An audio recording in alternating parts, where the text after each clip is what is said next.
retrace toutes les coulisses de la production et tournage de la série Bridgerton. Voilà, c'est hyper intéressant, il y a plein d'anecdotes de tournage de la part de toute l'équipe et notamment qui explique toute la dimension féministe et antiraciste aussi de la série.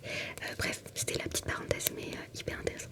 Alors pourquoi je voulais vous faire des petites recommandations livresques, romance dans le mood Bridgerton? Parce que tout simplement j'ai fini il n'y a pas longtemps les chroniques de Zéphyria et c'est totalement ce mood là.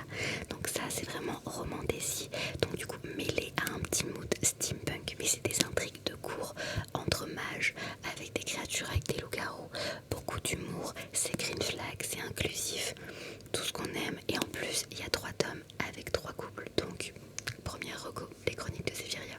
Ensuite, toujours dans le mood romantésie, je vous conseille chaudement le premier tome de Sans âme. Pas forcément les autres parce que les autres tomes se concentrent plus sur la fantaisie, il y a moins le côté romance. Par contre, le premier c'est 100% romance, c'est drôle, c'est un peu spicy, franchement c'est chouette, il y a vraiment le mood. Et de mémoire, je l'ai lu il y a plusieurs années, je pense qu'il peut se lire tout seul en one shot sans forcément lire la suite et il existe aussi un roman graphique, voilà pour info.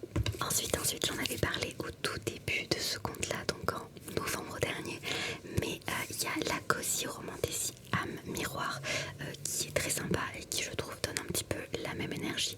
C'est pareil dans une cour où il y a des magiciens, il y a des elfes et donc c'est l'histoire d'une jeune fille qui doit faire son entrée dans la grande société, sauf que elle s'est fait voler la moitié de son âme par un elfe quand elle était jeune et elle va devoir collaborer avec un magicien, le magicien de la cour, pour résoudre des petites enquêtes. Bref, je vous en dis pas plus, mais c'est très cosy et accessible aux ados des 14-15 ans sans problème. Alors petite note en plus aussi côté fantasy, j'ai la saga Lady Hélène à ma médiathèque que je compte lire dans l'année.